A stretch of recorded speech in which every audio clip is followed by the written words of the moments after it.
بسم اللہ الرحمن الرحیم الحمدللہ رب العالمین وصلی اللہ علی محمد وآلہ الطاہرین۔ موضوع گفتگو تیمم، اور ہماری اس گفتگو کا عنوان ہے وہ چیزیں جن پر تیمم کرنا صحیح ہے۔ جن چیزوں پر تیمم کرنا صحیح ہے انہیں تدریجاً آپ کے سامنے بیان کرتے رہتے ہیں، لیکن پہلے مرحلے میں جس جانب اللہ سبحانہ و تعالیٰ نے توجہ دلائی وہ ہے صعید۔ صعید یعنی زمین کا یہ اوپری حصہ، چاہے وہ مٹی ہو، پتھر ہوں، کنکر ہوں، ریت ہو، بجری ہو، بالو ہو، جو بھی چیزیں عام طور پر زمین کا جنہیں اوپری حصہ کہا جاتا ہے، ان پر تیمم صحیح ہے۔ پتھر کی جتنی بھی اقسام ہیں ان پر تیمم صحیح ہے، چاہے وہ سنگ مرمر ہو، گرینائٹ ہو، سنگ سیاہ ہو، لیکن وہ پتھر کہ جو پتھر تو ہیں لیکن انہیں ساتھ میں کہا جاتا ہے جواہرات، ایسے پتھروں پر تیمم صحیح نہیں ہے۔ اسی طریقے سے چونے کا پتھر ہو، اس پر بھی تیمم صحیح ہے، اور چوک کا پتھر ہو، اس پر بھی تیمم صحیح ہے،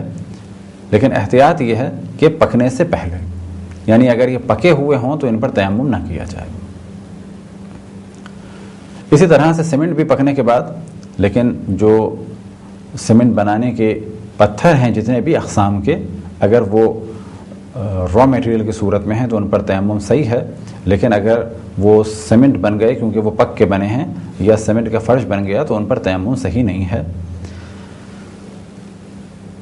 اسی طریقے سے مٹی پر تیمم صحیح ہے، لیکن مٹی کو اگر پکا کے کوئی کوزہ وغیرہ یا مٹکا بنا لیا جائے یا اینٹیں بنا لی جائیں تو ان پر بھی تیمم صحیح نہیں ہوگا۔ لیکن ہاں، مٹی کی اگر دیوار ہے، کون سی مٹی کی؟ کچی مٹی کی، جس طرح سے گاؤں دیہات میں دیوار بنائی جاتی ہے، ان پر بھی تیمم کیا جا سکتا ہے، یعنی اگر ان پر ہاتھ پھیرا جائے، جو طریقہ بعد میں بیان ہوگا، تیمم کیا جا سکتا ہے۔ یہ ساری چیزیں آتی ہیں تقریباً پہلے مرحلے میں، اور اس کے بعد باری آتی ہے گرد کی، کہ اگر یہ چیزیں نہ ہوں، فرض کریں ہم کسی کمرے میں ہیں اور وہاں پر یہ چیزیں نہیں ہیں اور ہمیں نہیں مل سکتا کچھ، ہر جانب برف باری ہے، لیکن ہمارے لیے ممکن ہے کہ پاک گرد کو جمع کر سکیں تو اس پر تیمم کریں۔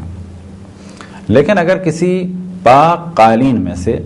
مٹی نکالی جا سکتی ہے جھاڑ کے، تو کچھ مٹی نیچے چلی جاتی ہے، اگر وہ پاک ہے تو پہلا مرحلہ یہ ہے کہ اس پہ کریں، لیکن اگر وہ نہیں ہے تو جو مٹی قالین کے اوپر آ گئی ہے یعنی گرد، اس پر تیمم کریں۔ اور اگر یہ بھی نہیں ہے تو پھر باری آتی ہے گیلی مٹی کی، یعنی اگر کہیں گیلی مٹی ہو، فرض کریں بارش کے بعد مٹی گیلی ہے تو ہم اس پر تیمم کریں گے، لیکن گیلی مٹی کی باری سب سے آخر میں آئے گی۔ سب سے پہلے مرحلے میں وہی چیزیں ہیں کہ جن کی جانب ہم نے توجہ دلائی۔ اب یہ توجہ رہے کہ شرط ہے کہ یہ چیزیں پاک ہوں، اسی طریقے سے مباح ہوں۔ مٹی کے بارے میں ایک توجہ رہے کہ جب کچھ لوگ بجری یا بالو یا مٹی کہیں سے اٹھانا چاہتے ہیں تو بغیر اجازت اٹھا لیتے ہیں، یہ کام صحیح نہیں ہے۔ اسی طریقے سے بعض دفعہ دیکھنے میں آیا ہے کہ بجری کی اجازت لیتے ہیں کسی مزدور سے، تو یہ جان لینا چاہیے کہ مٹی کے مالک سے اجازت لینی ہے، نہ کہ مزدور یا ٹھیکیدار سے۔ ٹھیکیدار کی اجازت دو صورتوں میں صحیح ہو سکتی ہے۔ ایک صورت تو یہ ہے کہ ٹھیکیدار کو مالک نے اجازت دی ہو کہ تم ان چیزوں کو کسی کو دے بھی سکتے ہو تھوڑی بہت مقدار میں، یا یہ کہ گھر کسی اور کا ہو لیکن جو سامان رکھا ہوا ہے اس کا مالک ٹھیکیدار ہے،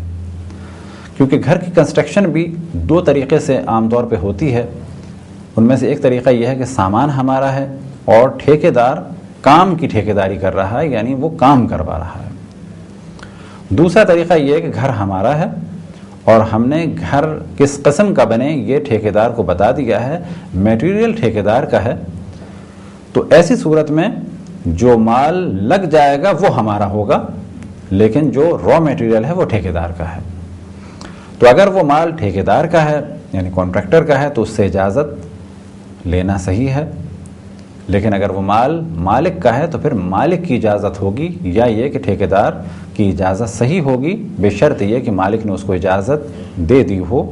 یا یہ کہ ٹھیکیدار اور مزدور اور مالک میں اس قسم کا کانٹریکٹ ہے اور تعلق ہے کہ وہ ہمیں بعد میں اجازت دلوا دے گا کسی فون کے ذریعے سے، یا تھوڑی دیر میں مالک آنے والا ہے جب اس کو بتایا جائے گا، لیکن یہ جو کنڈیشن ہے یہ مناسب نہیں ہے، اس وقت تک استعمال نہ کیا جائے جب تک کہ مالک کی اجازت کا یقین نہ ہو جائے۔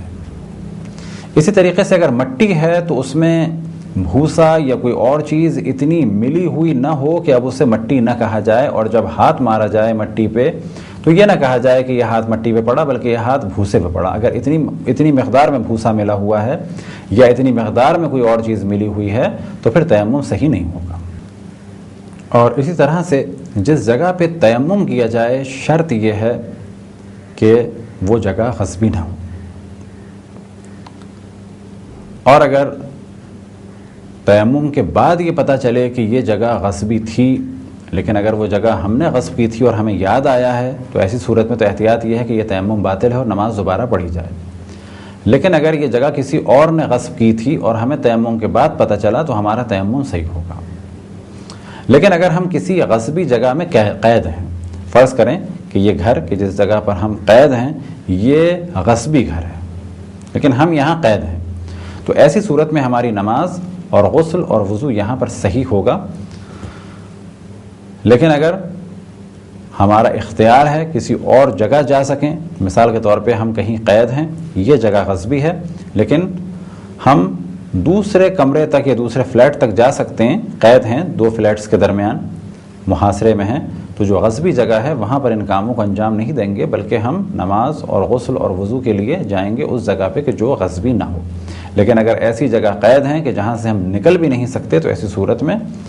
غسل و وضو اور تیمم صحیح ہوگا، گو کہ اگر بعد میں امکان ہو اور آسانی کے ساتھ ان کو دوبارہ ادا کیا جا سکے تو بہتر ہے۔ اب ایک خاص موضوع کی جانب توجہ دلائیں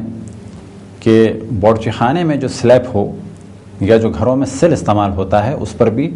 تیمم ہو سکتا ہے بشرط یہ کہ وہ پاک ہوں۔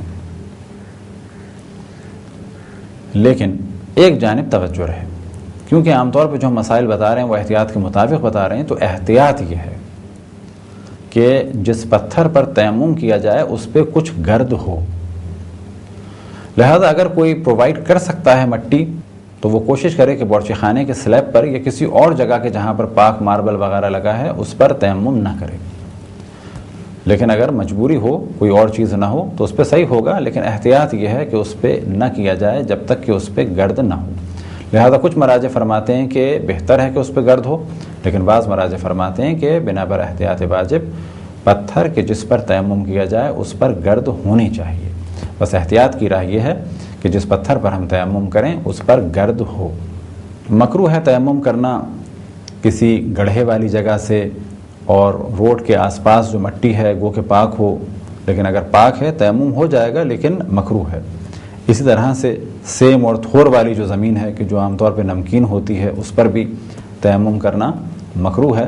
لیکن اگر نمک اتنا زیادہ ہو کہ جو اوپر آ چکا ہو اور جب ہاتھ اس پہ مارا جائے تو وہ ہاتھ نمک پہ لگ رہا ہو تو اس صورت میں تو تیمم صحیح نہیں ہوگا۔ یہ تھے مختصر سے مسائل ان چیزوں کے بارے میں کہ جن پر تیمم صحیح ہے۔ خداوند تبارک و تعالیٰ سے دعا ہے کہ بحق محمد و آل محمد ہمیں اپنے رسول اپنی حجتوں خصوصاً امام زمان علیہ الصلوۃ والسلام کی معرفت اور اطاعت کی توفیق عطا فرمائے۔ وصلی اللہ علی محمد و آلہ الطاہرین۔